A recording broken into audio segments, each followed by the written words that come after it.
poor young man uses his last money to help an old woman, not expecting it to be a moment that changes his life. But what happens next that shakes the whole town? The lights cast a harsh beam across the asphalt of the grocery store. The beeping of scanners and the rustling of paper bags filled the air, mixed with the soft murmur of conversation. Every day, same faces, same transactions, fatigue seeping into David. David stood behind the counter, fingers moving expertly, scanning items without thinking. A carton of milk, a loaf of bread. He looked up. An older man in a faded jacket rummaging through his wallet for crumpled bills. David waited patiently, counting and counting. The register beeped. $32. The man rubbed his hand over his tanned face, then pulled a few coins from his pocket, dropping them on the counter. David didn't react when he couldn't. He'd seen this dance before. Before the man could speak, David reached under the counter, tapped a few keys, and adjusted the total. An old trick, a quiet kindness. "Looks like you're ready," David said, nodding slightly. The man hesitated, something twinkling in his eyes. Relief, maybe? He muttered a small thank you before gathering his things and shuffling out the door. He still had 3 hours left of his shift. It felt like a lifetime. Outside, the town was consumed with its own silent struggles. The grocery store sat on the edge of a town that had seen better days. It wasn't completely forgotten, but it wasn't thriving either. The once bustling factories had slowed, the businesses had closed, and the people who remained were those who had nowhere else to go. They survived by struggling, by making the little they had last. David knew. He had grown up here. He knew how the town seemed to shrink in the winter, how the cold crept into the cracks of the old houses, how neighbors helped each other because no one else did. And he knew what it was like to be trapped, to wake up every morning and know that today would be exactly like yesterday. He adjusted his apron and continued sweeping. The line thinned as the night wore on, customers coming and going, each carrying their own burdens that no one spoke of. Then she walked in. Martha. She was unimpressive, not the type of woman to attract attention. She seemed to move slowly down the aisles, her thin fingers skimming over the labels as if searching for something. She picked up the items carefully, placing them in the cart with a look of quiet confusion. A loaf of bread, a small carton of milk, a few cans of soup. David had seen her before, but she had never bought much. She rarely spoke, just nods, small talk, and then she was gone. Tonight was no different, except this time she lingered near the counter, watching. David glanced at her. Her eyes, there was something about them. She stepped forward. As she placed the items on the counter, her voice was hoarse and desperate. He remembered when he was a child. "Please, my husband needs help. We don't have any money right now, but I swear." A nurse shook her head. A man behind the desk sighed. The door closed. David, a 10-year-old boy, clutched his mother's coat, feeling the weight of helplessness sink into his bones. He blinked. The memory faded, but the feeling remained, coiled tight in his chest. He forced himself back to the present.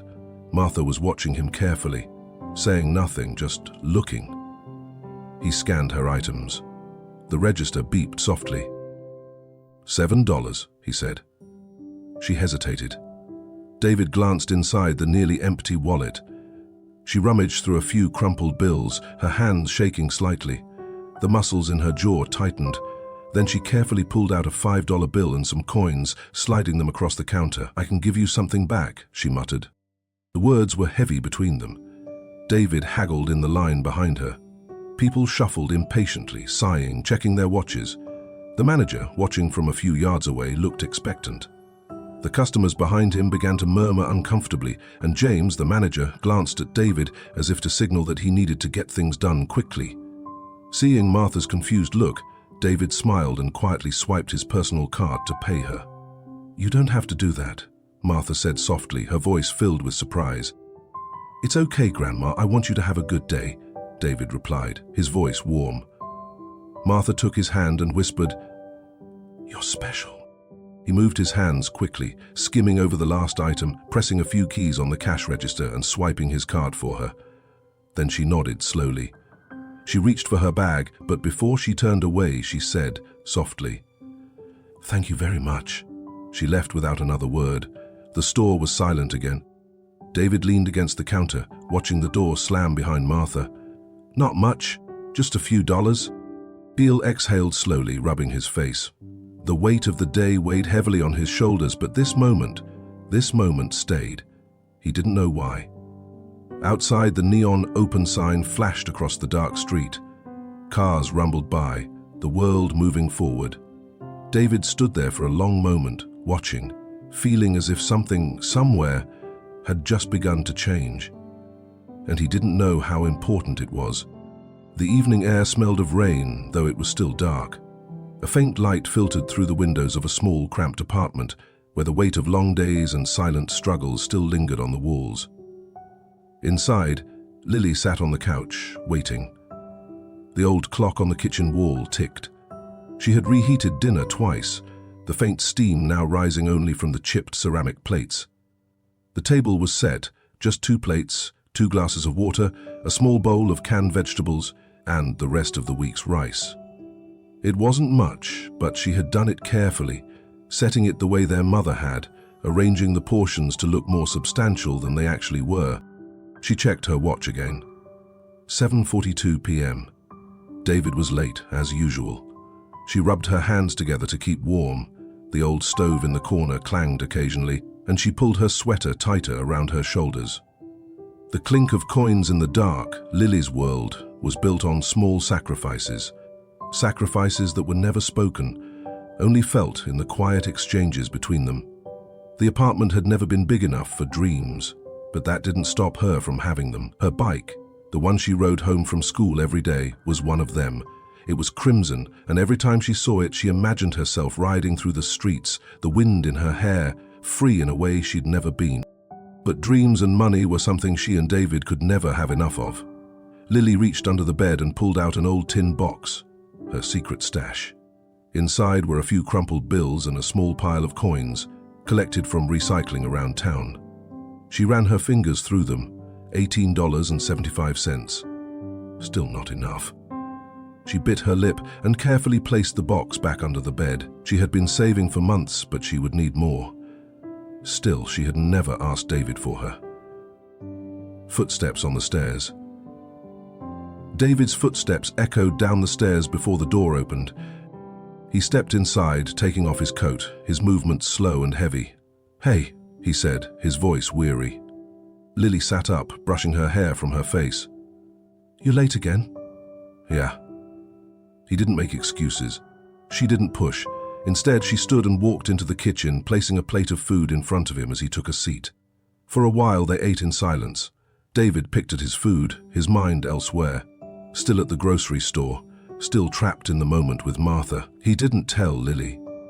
About the money, about why he spent it, about how his wallet was now empty except for an old gas station receipt. He knew what she would say, but he didn't regret it. He touched Lily, watched her take small, careful bites. She was thinner. He knew she skipped meals sometimes, though she would never admit it. His chest tightened. "Are you okay?" she asked, suddenly breaking the silence. David tried to smile. "Yeah, just tired." She nodded, accepting the answer, even though she knew it wasn't the whole truth. Unspoken dreams that night. David sat on the old couch, staring at the ceiling. The dim light from the streetlight outside flickered on the walls, casting restless shadows. Lily had gone to bed early, but he knew she hadn't. He could hear the soft rustle from her room, the soft movement of the sheets. David leaned forward, rubbing his hands over his face. College. It had always been the goal, the only thing he'd held onto for years. He'd seen what this town did to people who never left. He'd seen dreams shrink to survival, seen people settle for just survival. He didn't want that, but wanting something didn't mean you could have it. His acceptance letter had been sitting in a drawer, untouched, unread, for weeks. There was no point in reading it because there was no way he was going to afford it. His eyes darted toward Lily's door. She deserved more, a bike, a future, a chance at something bigger. But what could he give her when he had nothing? He sighed and leaned back in the couch, the weight of it all weighing down on him. Somewhere across town, Martha sat alone in a house too big for one person. A photo and a name still hurt. Martha's house was quiet, the kind of silence that had long since become familiar. She walked through the dim living room, her hand running along the edges of the old furniture, her fingers finding a slightly creaky drawer before opening it. Inside, buried under old receipts and letters long forgotten, was a single photograph. She held it carefully, the edges worn from years of handling. The image was faded, but the face of the young man in it was still clear. Her son. His uniform was the same as the one David wore, a simple grocery uniform, a name tag pinned to the fabric. The same tired eyes, the same quiet kindness. Tears welled up before she could stop them. She had lost him too soon, the kind of loss that never really went away, only deepened with time. But today, for the first time in years, she saw something familiar, a glimpse of him in someone else. She wiped her eyes and put the photo back, closing the drawer with a soft click. Maybe she hadn't finished her story yet, and maybe David's story hadn't either. The morning after David's long night of thinking, the grocery store was the same as usual, but something was different. The beeping of scanners, the rustling of plastic bags, and the whispering were still there, but behind them was something new, a whisper that had never been there before. David first realized it as he stepped behind the counter, adjusting his name tag with fingers still heavy from yesterday. He wasn't the only one carrying something. His co-workers were talking in hushed tones, eyes on the entrance, on the aisles, on the space beyond the checkout exit, where the world beyond the store began. "Did you see her yesterday? I swear I know that face." There's no way it was really her. He pretended not to hear, but the words clung to him, twirling around his thoughts like a thread waiting to be pulled. A familiar presence. It wasn't until late in the afternoon that the whisper became something tangible. Martha entered the store. David hadn't expected to see her again, or at least not so soon. He'd assumed that their moment would be just that. A fleeting encounter, an act of kindness that would fade like everything else, but here she was. She moved through the aisles as she had before, but there was something about her that was different. She wasn't just picking up necessities, she was watching. Her sharp but tired eyes lingered, following the movements beyond the shelves, watching the people, the quiet conversations. David helped an older man lift a case of bottled water into his cart. Martha saw it too. She watched as he returned a lost glove to a child who had dragged it across the floor without realizing it. A small thing, but she noticed. And again when he greeted Mrs. Peterson, an older woman who came in almost every day to buy an apple simply because she wanted to talk to him more than she needed fruit. He listened to her story even when the line was long, even when his manager glanced at him impatiently. He listened because it mattered to her, and now it seemed it mattered to Martha too. A name in the shadows. The whispers of the employees followed Martha wherever she went. Some recognized her, or thought they recognized her, though no one seemed brave enough to approach. David had worked in the store long enough to know that gossip had a way of clinging to the air like dust, impossible to sweep away completely. It didn't take much effort to piece together the fragments of conversation that trickled through the store. Margaret Sinclair? A supermarket chain owner? No way. I haven't seen her in years. But then, she was here. David bowed his head, moving through his shift as he always did, but his mind was already racing to the possibility. Why would a woman like her, a woman who owned the very store he worked in, be here, walking the aisles, watching the people there? She wasn't just here to buy groceries. She was here for something else, and somehow he had a feeling it had something to do with him. A lingering moment. When Martha finally reached the checkout counter, things were different. David scanned her items the way he always did, the beeping of the register filling the space between them. But this time she lingered, not just in her presence, but in her gaze. When he finally looked into her eyes, there was something there, a hesitation, an unspoken question. For a moment, he felt as if the world had shrunk to just the two of them. The noise of the store, the whispers of the other customers, all of it faded away. Finally she spoke. Her voice was soft but steady. "You remind me of someone." David's fingers paused on the keyboard, but he said nothing. He wasn't sure what to say. She looked at him for a long moment before giving him a small smile, not a polite smile, but a smile of recognition. She picked up her bag, gave him one last look, and walked away. David watched her go, the weight of something unspoken pressing down on his chest. He didn't know what this moment meant. The morning air had turned grey. The grocery store parking lot, usually filled with old cars and faded pickup trucks, had something out of place. A shiny black luxury car, its presence striking against the worn pavement. David recognized it immediately. It was not the kind of car that belonged in this town, much less in front of this store. He wiped his hands on his apron, more out of habit than necessity, and moved behind the counter. The other clerks noticed as well. Whispers drifted through the aisles, wary and curious. Who drives a car like that here? Probably a lost businessman. No? Look at the license plate.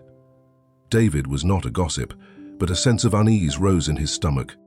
David barely recognized her. The quiet woman in the oversized coat was gone. Today she wore a different style. Her shoulders were straighter, the frayed edges of her sleeves replaced by a tailored jacket, the fabric thick and expensive. The manager, usually preoccupied with keeping the checkout lines moving quickly, stiffened. His eyes widened a little before he cleared his throat and adjusted his tie. "Mrs. Martha," he greeted, his voice higher than usual. What a surprise." She stepped toward him. "David," she said. "I need to talk to you," she continued. "But not here." He followed her outside, the cold air cutting through his thin uniform. The sleek car was still parked at the curb, the driver waiting silently inside. Martha turned to him, her posture no longer composed but deliberate. "I guess you heard the whispers," she said, watching him carefully. "That I own this store."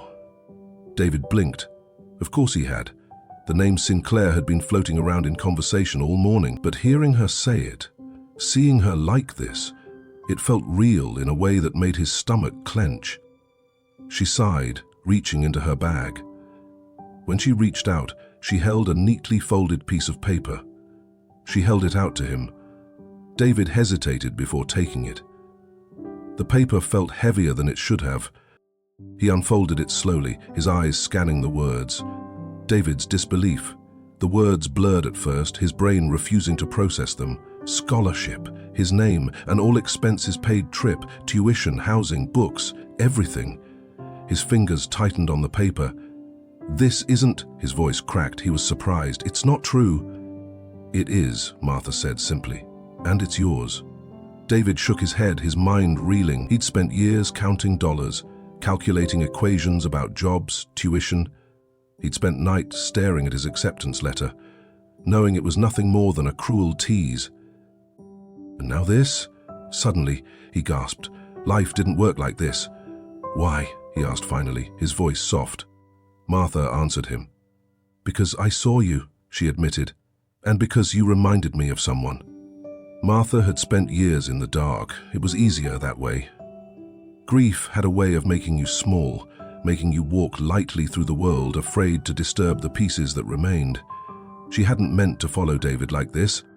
But then, he reminded her of things she had tried to forget.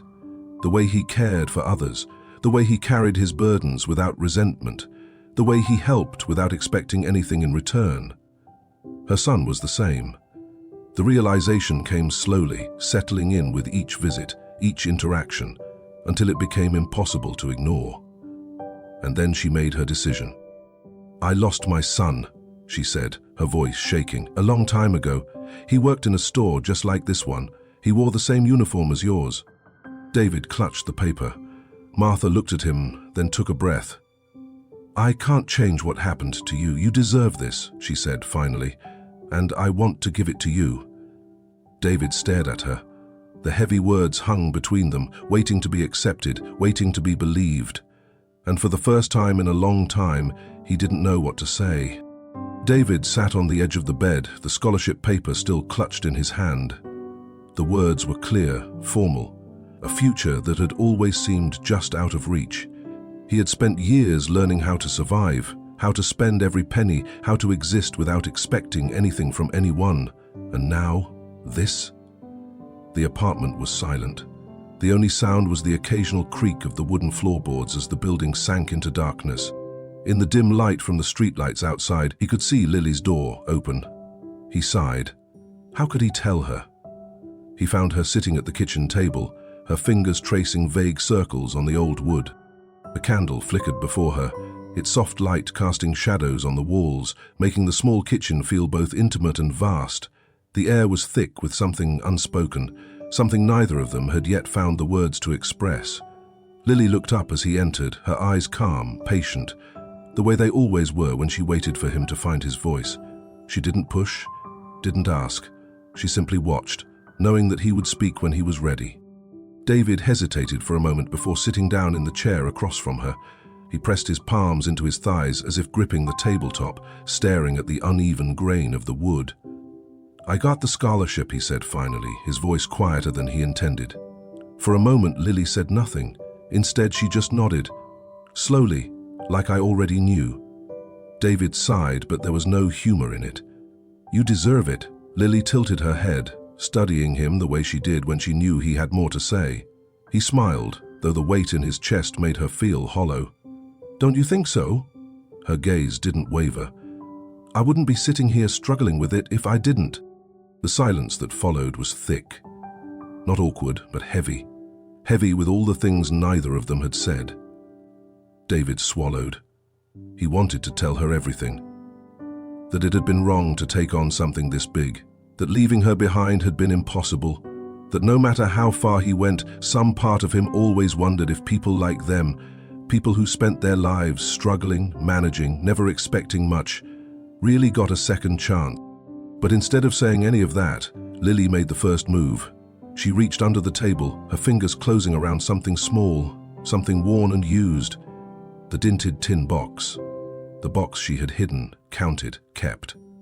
She placed it between them, the soft clank of metal against wood breaking the silence. No words, just that. A gesture. A promise. A reminder that sometimes love is not about what is said, but what is given. Her secret treasure. She handed it to David without a word. David hesitated before picking it up. He opened the lid, revealing the familiar sight of crumpled bills and small coins, carefully saved over time. "For your tuition," she said simply. "For things you need." His throat tightened. "Lily." She shook her head. "I've been saving for a while, thought maybe you could help. And now you actually have a chance." She didn't say it, but he heard the message behind her words. "Don't let this slip away just because you're afraid." David's throat tightened. He closed the box carefully, pushing it toward her. "Keep it," he muttered, "for your bike." Lily looked at him for a long moment. Finally, she smiled, a small, knowing smile. She didn't object. That night, David lingered outside her room. She had fallen asleep with the covers only half pulled up, one hand propped on the pillow beside her head. He stepped in softly, careful not to wake her, and gently pulled the covers higher, making sure she was warm. It was what their mother had always done, a habit ingrained in her. Lily stirred but did not wake. He stood there for a long time, just watching her breathe. David hesitated in the doorway, his hand resting lightly on the old wooden frame. The air in the small apartment was quiet, heavy with the weight of unspoken words. Soft light from the streetlight outside spilled through the windows, creating faint patterns on the floor. He glanced back at Lily's sleeping figure, her breathing steady and rhythmic, a quiet anchor in the storm of his thoughts. And then he saw it. A small, folded piece of paper on her nightstand. He stepped forward, careful not to wake her, and picked it up. The edges were slightly creased, as if she had held it in her hand for a long time before setting it down. The handwriting was unmistakable, her careful, curving letters, always slanted, always cautious. It was okay to agree. He held his breath. For a long moment, he just stared at the words, letting them sink in, letting them override every doubt, every fear, every reason he'd told himself. It was okay to say yes. It was a simple sentence, just 5 words, but it carried everything. It carried the long nights they spent, handing out food, counting change, whispering reassurances they could barely believe. It carried every sacrifice, every decision made in silence, every moment they swallowed their own dreams to survive. It carried permission to leave, permission to want more, permission to believe that he was allowed to take this chance, without the guilt crushing him under its weight. His fingers tightened around the paper as his vision blurred for just a second. She knew. She always knew. He swallowed, put the paper back where he had found it, smoothed the creases with his fingertips. He didn't need to carry it with him. He would carry it in his heart, where it always belonged. And then, finally, he turned and walked away. Martha's patience, Martha waited. She waited the way only a mother could, with patience, with quiet understanding, with a heart full of hope and a little fear. She had seen hesitation before, in the tired lines on her late husband's face, in the way her son had clutched at his dreams, afraid to lose them. She had seen it in herself, in the choices she had let slip through her fingers, in the regrets that lingered in quiet moments when no one was looking, and now she saw it in David. She knew he needed time, so she didn't call, she didn't push, she simply waited. But deep down, she hoped, because she had made up her mind. She wouldn't let things end the way they had with her son. She wouldn't watch another young man full of goodness and potential let the world convince him he had to struggle forever. She wouldn't let fear rob him of what could have been a much brighter future than the past he'd lived. And so, she waited. She waited, knowing that eventually David would choose hope because he had to. Because, deep down, he already had. The wind carried the familiar scent of damp earth as David walked down the narrow path toward the cemetery. It had been years since he had been here. The town cemetery was small, but it felt vast in the early morning mist, where the silhouettes of tombstones stretched out like forgotten whispers. Some of the graves bore fresh flowers, and David's steps slowed as he reached the one place he had avoided for so long, his father's grave. The headstone was worn, the letters faded from rain and years, the grass around it grew unevenly as if no one had been there to tend it. Because no one had. He should have come sooner. He knelt before the headstone, his fingers running over the rough surface. Dad. The word sounded strange on his tongue, as if he was speaking to a memory rather than a person. Maybe that was all his father had left. A memory, a whisper of a voice that had called his name, a shadow of a hand that had held him, a warmth long lost in the cold silence of stone. David sighed, running a hand through his hair, feeling the weight of the years pressing down on his shoulders. Why had it taken him so long to return? He had excuses, so many: work, money, life. But none of them were right, not really. The real reason lay deeper, hidden beneath everything he had tried so hard to ignore. Fear, guilt, the unbearable weight of lost time. He shook his head. I don't know why it took me so long to return. The silence stretched on, the kind that only existed between the living and the dead. His throat tightened as his fingers touched the rough surface of the tombstone. His father's name, etched into the stone, had been worn away by rain and years. It was strange how something so solid could still feel so far away, so unreachable. I got into college, he said, his voice soft, almost hesitant. It felt like a request, a confession, a plea for understanding. He exhaled, shaking his head with a small, bitter laugh. Actually, I was accepted a long time ago, but I don't think I could go. The words hung in the air, heavy and unspoken for so long. He had been afraid to say them out loud, as if doing so would make them real. His fingers clenched into fists on his knees. I guess I inherited your stubbornness. The wind blew around him, rustling the leaves on the trees, a soft, steady sound, like a breath from the past. David closed his eyes, and then the past opened. He was 10 years old, sitting on the porch steps beside his father. The evening air was warm, heavy with the scent of a summer rain that had stopped a few hours ago. His father sat with his back against the wooden railing, holding a small, unfinished carving in his hand. Something simple, but carefully crafted. You know, his father said, turning the wooden sculpture over in his palm, I could spend all night working on this, sanding every edge, making sure it was perfect. David watched, his small hands gripping the edge of the steps. Then why don't you? His father smiled, a tired, understanding smile that David hadn't realized he remembered until now. Because perfection doesn't matter. It's the hand that makes something, the care you put into it. That's what makes it real. He nodded, not understanding. Not yet. His father turned the carving over in his hands one last time before setting it down between them. The world will tell you that kindness makes you weak, that caring for others means you'll be left behind. But that's a lie, son. Don't ever let the world make you bitter. David swallowed, his chest aching with something too big to name. He'd forgotten that moment, or maybe he'd buried it too deep to touch until now. His father had always believed in doing the right thing, even if it cost him everything. And now David stood here, afraid to take what had been freely given. The wind whispered through the trees, and for a brief moment he could almost hear his father's voice again. "I think I'll take it, Dad," he whispered, his voice barely above a whisper, and this time the silence between them was softer. He was 10 years old, sitting on the porch with his father as the summer sun began to fade. His father's hands, calloused from years of hard work, held a small wood carving, something simple but carefully made.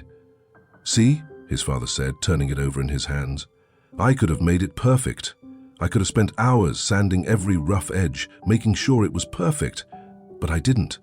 Do you know why?" David shook his head. His father smiled. "Because perfection isn't the issue. It's the hands that make something, the care they put into it. That's what matters. The world will tell you that kindness makes you weak, that caring for people means you'll be left behind. But that's a lie. Don't ever let the world make you bitter, son." David nodded, though he didn't understand, not then. Now, kneeling at his father's grave, he understood. David opened his eyes. The weight in his chest wasn't gone, but it was lighter. His father must have wanted this for him. He had spent so much time not holding out hope, refusing to believe that life could offer him anything better. But now he had the chance. He placed a hand on the cold stone, the rough grooves pressing into his fingertips, forcing him into a heavy moment of solitude. The weight of everything that had led him here settled deep in his chest. His voice was soft, uncertain. "I think I'm going to college, Dad." The wind picked up, carrying the scent of rain, the sky above shifting with dark clouds stretching across the horizon. It was as if the world itself were breathing a sigh of relief. He lingered there, the silence of the cemetery surrounding him, not eerie, not empty, just waiting.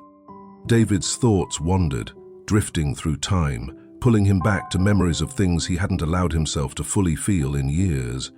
His mother, the way she held things together even as they fell apart, the exhaustion in her eyes that never showed in her voice.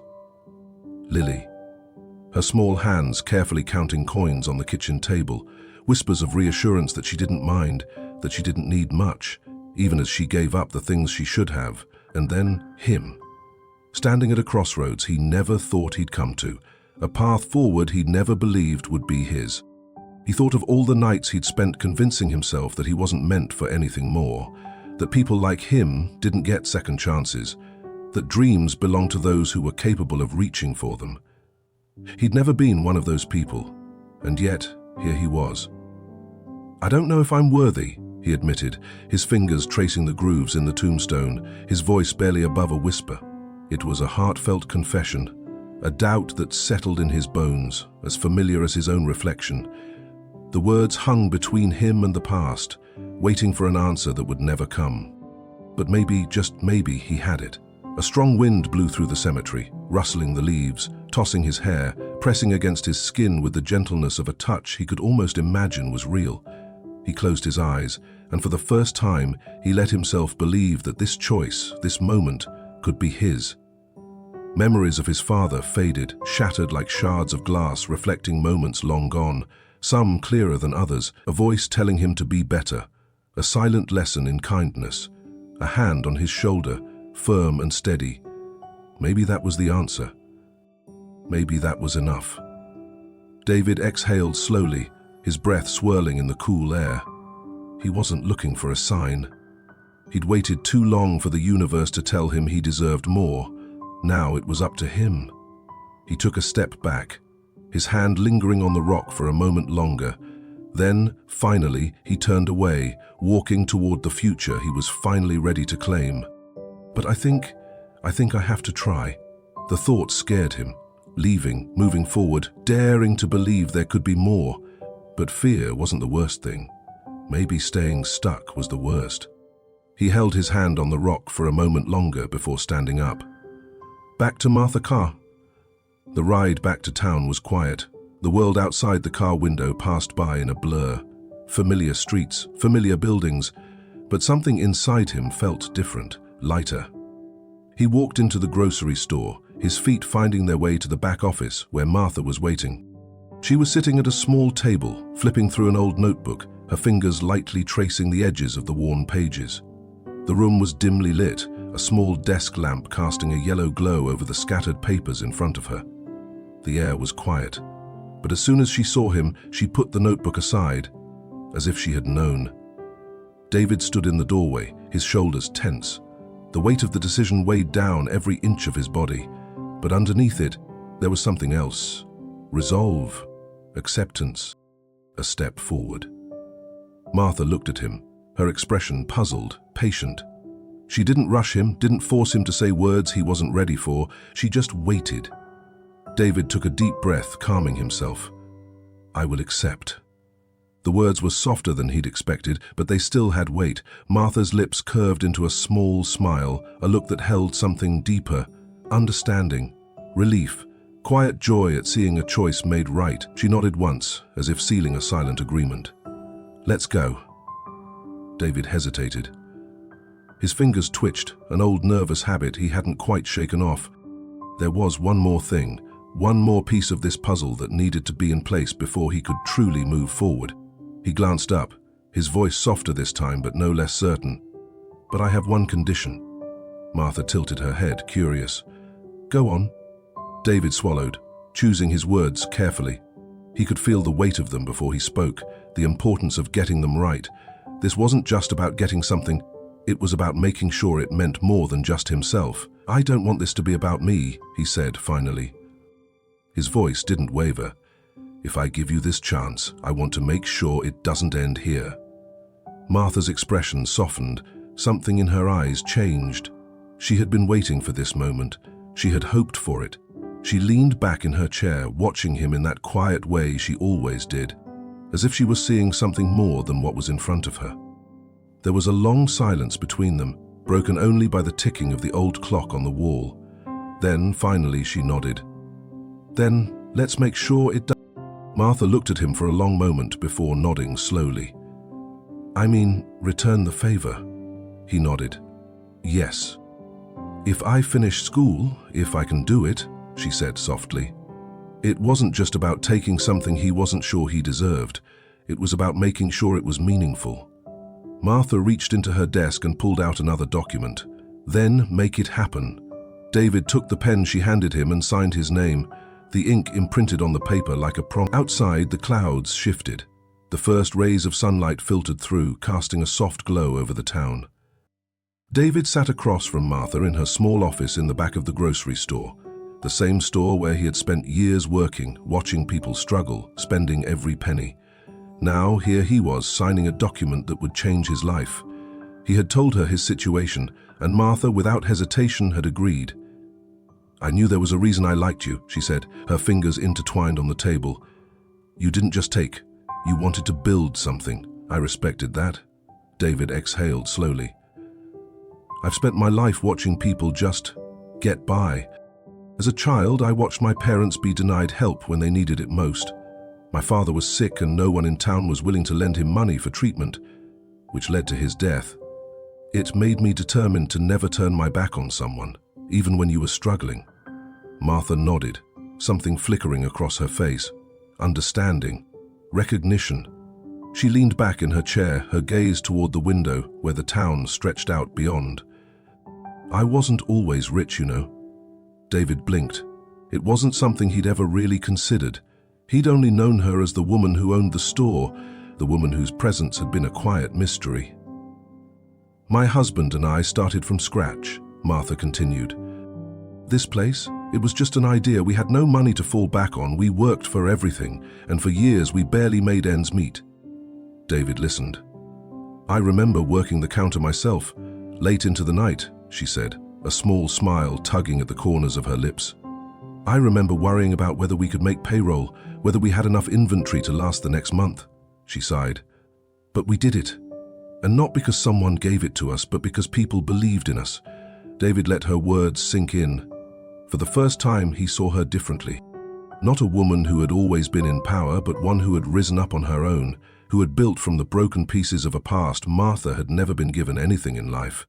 And standing here with David looking at her with quiet determination in his eyes, she felt the weight of everything she had endured, the sleepless nights, the moments of despair, the constant struggle that had forged her into the person she was today. She turned to look at him, her gaze steady. "That's why I believe in this, David," she said, her voice carrying the strength of someone who had weathered a storm and emerged stronger. "Because you want to do something with this opportunity, and I have no doubt you will." David swallowed, his heart pounding in his chest. The weight of her words weighed heavily on him, making him feel responsible for what she had entrusted to him. He had seen Martha carry herself, never letting the world see her falter, but now, in this moment, he saw a glimmer of light in her eyes, like hope, like faith. He took a breath, composed himself before speaking. "When you graduate," he said slowly, "you will come back." He looked her straight in the eyes, unwavering. "You will find someone like you, someone who just needs a chance, and you will make sure they get it." Martha didn't hesitate. She nodded once, a single deliberate movement, a silent agreement, an unbreakable promise. But beneath that simple gesture there was more, a lifetime of understanding, a recognition of what it meant to reach out and pull someone up, because she knew what it felt like to need that hand, to need that chance. And now she had the power to give it. A moment of silence passed between them, and then Martha smiled, a smile that carried years of struggle and triumph, a smile that said, "I will." Then she held out her hand. "Deal." David took it. Deal. A silent dream comes true that night. Lily stood outside their apartment, staring at the red bike leaning against the railing. She knew. She knew exactly where it came from. She didn't need to check a note. She didn't need to ask David, because she knew him better than anyone. And this was what he would do.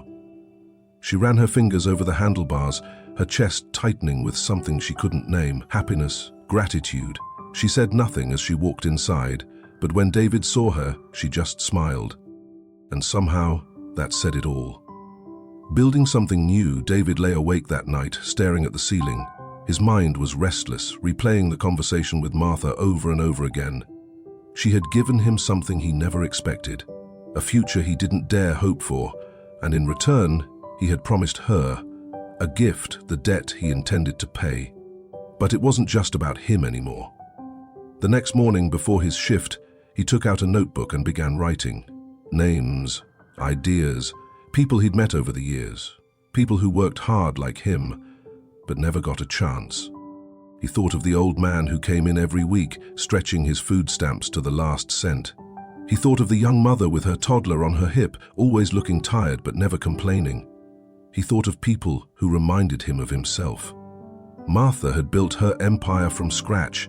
Maybe he could help others do the same. Later that day, he walked into the store, a new kind of determination filling his chest. Martha had been waiting for him, and when she saw the notebook in his hand, she just smiled. "You have a plan?" she asked, amused. David shrugged. "It's never too late to start."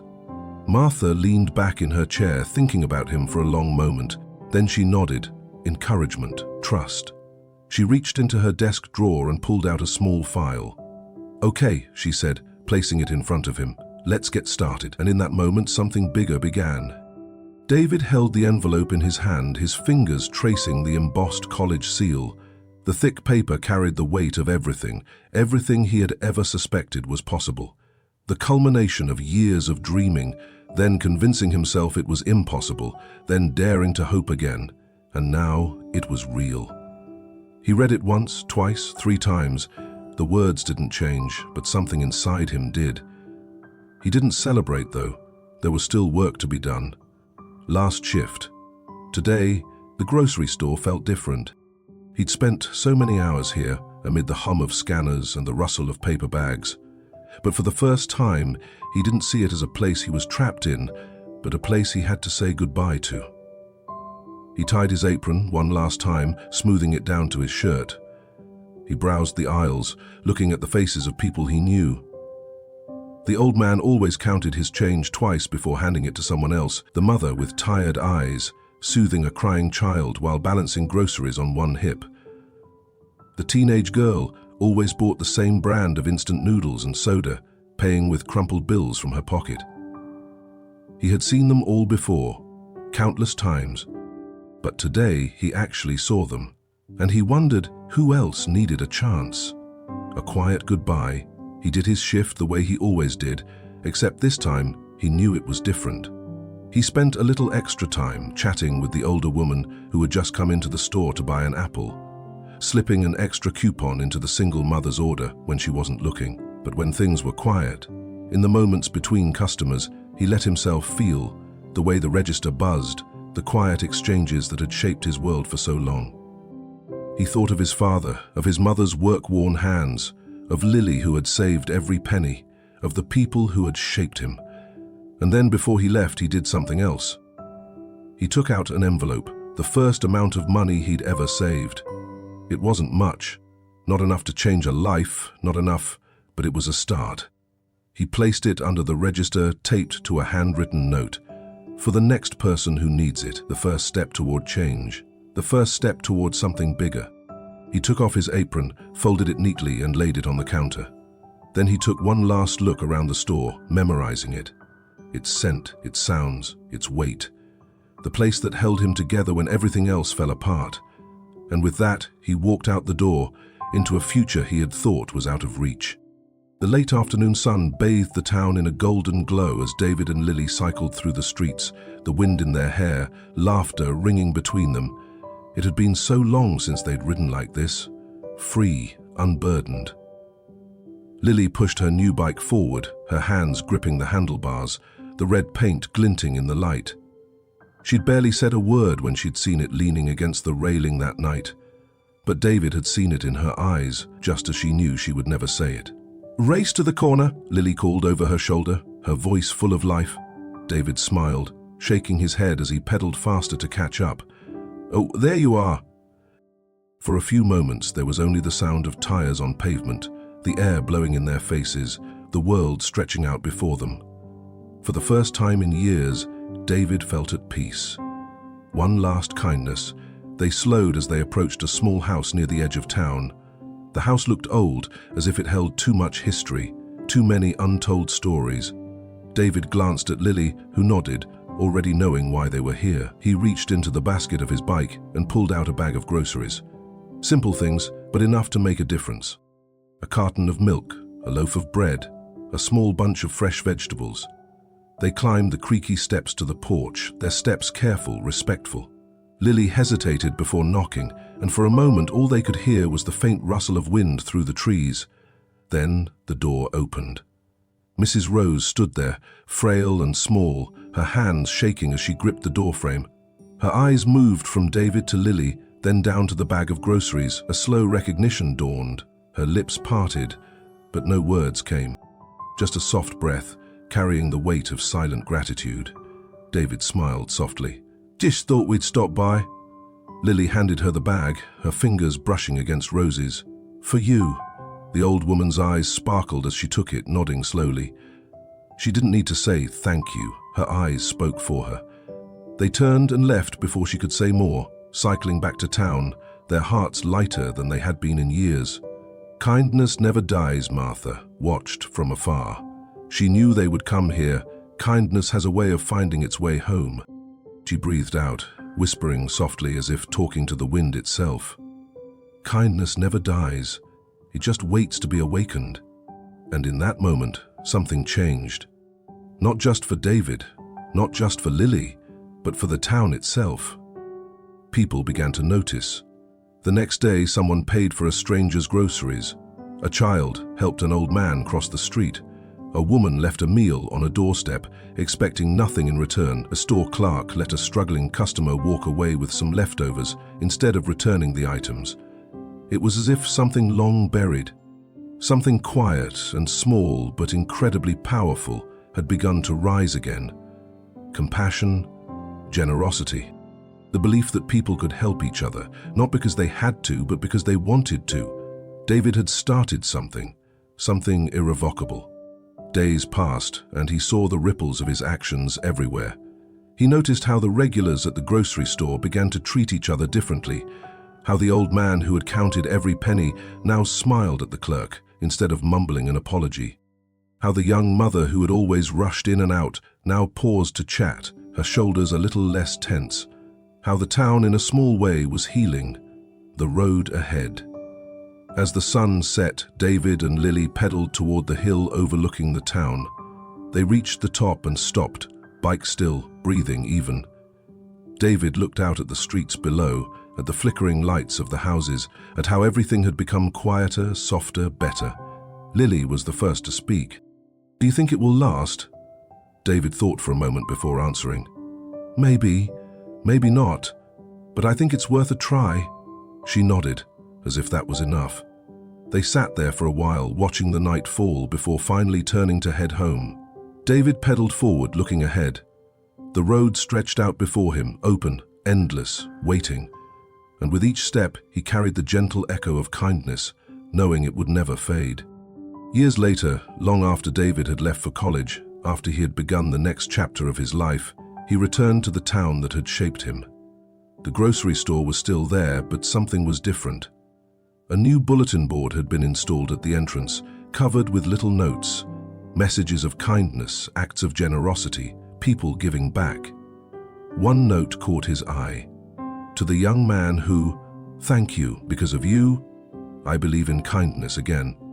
David smiled. He was no longer the kid sweeping the shelves, but in a way he always would be. He turned, walking down the familiar streets, feeling the weight of what he had built, not alone, but with the people who had always been there. Because kindness doesn't just change one life. It has the power to change everything. Years later, David sat across from a young man in a small coffee shop, the boy's hesitant gaze still the same as ever. "You remind me of someone," David said, sliding a small envelope across the table. The boy hesitated, eyes wide. "But I can't accept this." David smiled. "Me too. But someone believed in me, and now it's my turn." The boy stared down at the envelope. Inside were a scholarship application, letters of recommendation, and a handwritten note from David, "Someday I will pass this on to others." The young man nodded slowly. David stood up, looking out at the town he once called home. The cycle began again, and he knew it would never end. Days passed, and he saw the ripples of his actions everywhere. He noticed how the regulars at the grocery store began to treat each other differently, how the old man who had counted every penny now smiled at the clerk instead of mumbling an apology, how the young mother who had always rushed in and out now paused to chat, her shoulders a little less tense, how the town, in some small way, was healing. A story that changed everything. Emily, a well-known local journalist, had spent years writing about acts of kindness, about how small gestures could change lives. But in all her years of storytelling, she had never seen anything like this.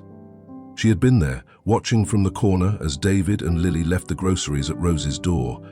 She had seen the old woman's hands shake, her lips quiver in silent gratitude, and something inside her changed.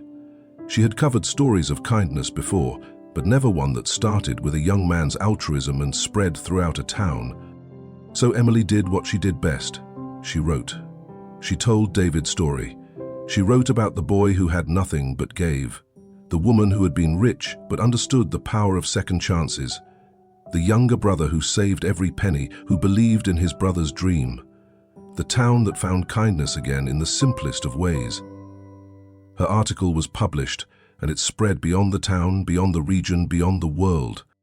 People read about David and were moved, and then they acted. Donations poured in, not for David but for the town. People sent food, clothes, money to those in need. Others shared their own stories of kindness. David's small act became something much bigger than himself. On the day the article was published, David was mortified to see his name in print. His face flushed as he read the words, realizing how many people now knew his story. But then something unexpected happened. Instead of laughing at him, instead of treating him differently, the town embraced it. Inspired by David, the community came together to organize a charity event, something simple, something real. A day of giving, of sharing, of reminding that kindness isn't about grand gestures but about being there for each other in small, meaningful ways. Martha, standing near the center of the town square, watched as people brought in donations, volunteers set up tables, laughter and chatter filled the air. This was what she'd hoped for. She turned to David, who stood next to Lily, silently watching the scene unfold. He'd never wanted recognition, but as he looked around, as he saw what had come from a single choice, he realized something. It was all worth it. A future built on kindness. When the event ended, David and Lily hopped back on their bikes, pedaling through the streets, seeing how their small town was a little different than it had been before. The echo of laughter, the warmth of shared stories, the quiet knowledge that something had changed. Not just now, but forever. David changed when Lily smiled as she pedaled forward, and deep down he knew that kindness would never die. It would live on, passed from hand to hand, always waiting to be awakened. Kindness always has a powerful influence. If this story touches your heart, please like to spread love, share, so more people can feel it, and comment your thoughts below.